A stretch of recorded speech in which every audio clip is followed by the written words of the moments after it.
Bonjour et bienvenue dans cette nouvelle vidéo où on va parler de l'idée de l'application que j'ai eue.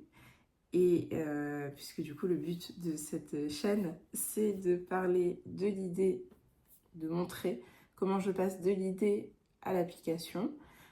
Et ben on va commencer par l'idée. L'idée ça fait un moment qu'elle trotte dans ma tête. Je l'ai eue il y a un an et demi, 2 ans. J'étais déjà maman de une. Ma fille avait eu 1 an et quelques mois. Elle avait 1 an et quelques mois, c'était l'hiver, il faisait très froid, il faisait noir aussi, j'aime pas l'hiver. Il faisait noir, il faisait froid, on était à Paris. Et donc je m'occupe de rien en fait. Je m'occupe de rien. Je sais juste à quel endroit j'ai rendez-vous, où est-ce qu'on va manger. Je n'ai même pas regardé où on allait manger. Je suis déjà assez en galère avec ma poussette et ma fille pour aller à Paris. Donc du coup, on y est, on arrive, et là, douche froide. Vraiment, succession d'événements qui m'ont fait penser qu'en fait, la société n'est absolument pas adaptée aux familles ni aux enfants. Donc j'arrive avec ma fille et il y a la file. Il y a la file et en fait on fait la file pour aller manger au resto avec mes amis pendant 1 heure. Il fait froid. Ma fille a 1 an. Elle a qu'une envie, c'est de bouger de sa poussette ou de dormir ou de manger. Mais là on fait aucun des trois. Donc c'est compliqué, un peu à gérer. Mentalement c'est un peu compliqué. Je fais des tours en poussette. De toute façon, vu qu'on est dehors, je fais des tours en poussette pendant que la file avance un peu. Et une fois qu'on arrive au bout de la file et qu'on doit rentrer pour manger dans le resto, le serveur me demande de plier la poussette. Et moi, je réponds ok. Ok, du coup, est-ce que je peux avoir une chaise haute ou un réhausseur? On n'est plus sur une chaise haute à cet âge-là. Et là, il me répond bah, on n'a ni l'un ni l'autre. Et donc, je lui dis bah, ok, mais du coup, moi, je fais comment pour manger? J'avoue que je me décompose un peu, je suis un peu fatiguée, je suis un peu énervée de toute cette heure de file. Et du coup, le serveur repart dans la salle et revient en me disant non, bah c'est bon, j'ai trouvé une solution pour vous, j'ai déplacé des gens, c'est bon, vous pouvez garder la poussette, etc. Et c'est super gentil, vraiment c'est super gentil à lui, mais en fait, j'ai l'impression qu'il m'avait fait une faveur. Alors que pour moi c'est normal, c'est censé être normal en fait. C'est censé être normal, mais ça l'est pas. Du coup je remercie quand même, je remercie les gens qui se sont déplacés pour nous donner la place pour qu'on puisse avoir la poussette. Déjà un step de passé. Ensuite on commence à choisir à manger. Donc en fait là on est dans un resto un peu bobo, brunch, qui se joue un peu américain, en mode avocado toast, etc. Ce qui est plutôt cool, hein, moi j'aime bien. Et donc là je demande, pour faire patienter ma fille, je demande si on peut avoir du pain. Et qu'est-ce qu'on me répond? On me dit, madame, on ne donne pas de pain.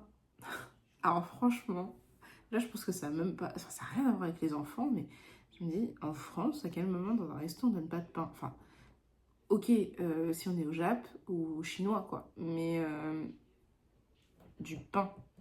Donc, du coup, on me dit non, on donne pas de pain. Et là, je me dis, ok, mais je fais comment pour nourrir ma fille?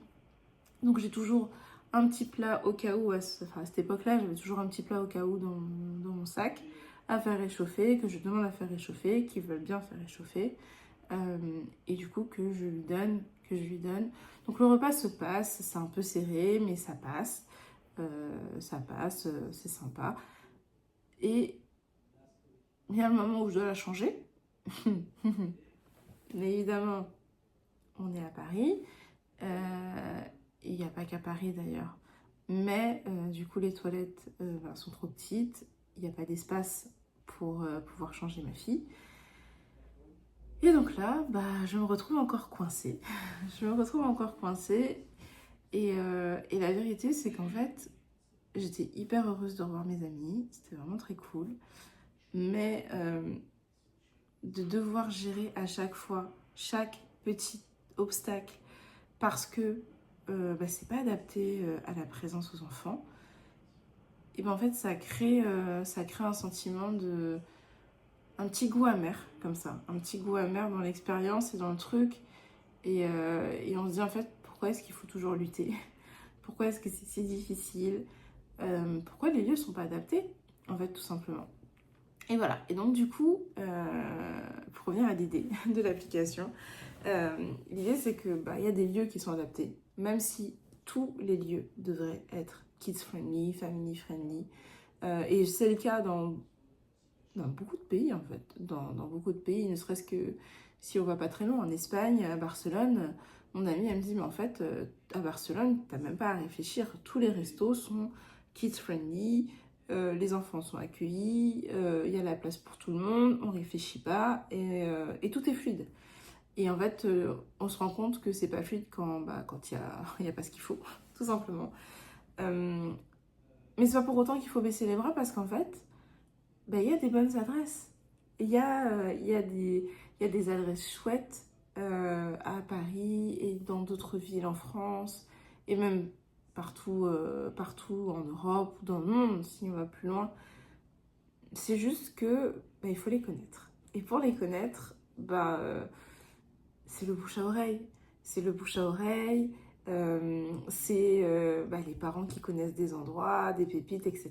et des partages d'adresses. Et c'est là où je veux en venir. Je, du coup, veux créer une application qui permet de faciliter la vie aux parents quand ils sortent avec leur famille, avec leurs enfants, pour aller dans des endroits où eh ben, tout le monde, je dis bien tout le monde, est bien accueilli. Et quand je dis bien accueilli, c'est un lieu ouvert d'esprit. Un lieu ouvert d'esprit, euh, un lieu où du coup bah, il y a des chaises hautes pour les enfants, il y a des réhausseurs, il y a des chaises pour les adultes, euh, il y a des menus adaptés aussi aux enfants et pas que des frites nuggets. Il y a des endroits où on peut changer nos enfants, voilà, et où il y a aussi de la place. Alors il n'y aura pas de la place dans tous les restos, mais voilà, l'idée c'est quand même bah, qu'on puisse se partager ce genre d'adresse euh, entre parents parce que bah, ce serait carrément plus simple quoi. Et quand on cherche aujourd'hui sur Google, bah, en fait on va tomber très souvent sur des articles de blog avec 5 restaurants kids friendly à tester, 10 restaurants kids friendly, etc. Mais en fait, il n'y a pas genre de carte interactive qui va te dire ok ben là je suis là et autour de moi je pourrais aller là et ce serait cool, ce sera bien adapté à nous. Même si je le répète, je pense que tous les lieux devraient être adaptés euh, à tout le monde en fait, aux adultes, aux familles, aux enfants, aux personnes à mobilité réduite euh, et voilà et à tout le monde, mais c'est pas le cas. Et comme c'est pas le cas, je pense qu'il faut faire quelque chose. Ça enlèverait de la charge mentale ça enlèverait de la charge mentale aux parents, aux mamans, aux papas. Euh, Ça emmènerait plus de kiff pour sortir et ça freinerait aussi beaucoup moins les parents à sortir, tout simplement. Mon idée, elle est là. Maintenant, on va essayer de prendre cette idée-là dans ma tête, que je viens de vous exposer, et du coup d'en faire quelque chose de chouette et qui prenne. Du coup, ma cible, c'est toutes les familles francophones, parce que ce sera une appli française, francophone, pour les lieux kids friendly dans le monde entier. Du coup, pour la suite, l'idée, c'est de clarifier un peu mon idée que je viens de livrer un peu en brut, de clarifier un peu l'idée, d'en faire du coup une landing page pour pouvoir commencer à avoir des gens intéressés sur l'application, de faire progresser du coup mon idée, puisqu'en fait le progrès vient de l'action et pas juste de la réflexion. Et c'est ce que je vous emmène faire dans la prochaine vidéo. Ce sera la landing page. Et après la landing page, on progressera tout doucement vers l'application. Enfin, pas si doucement que ça, parce qu'en fait, je pense que ça va aller vite. Voilà, à bientôt dans la prochaine.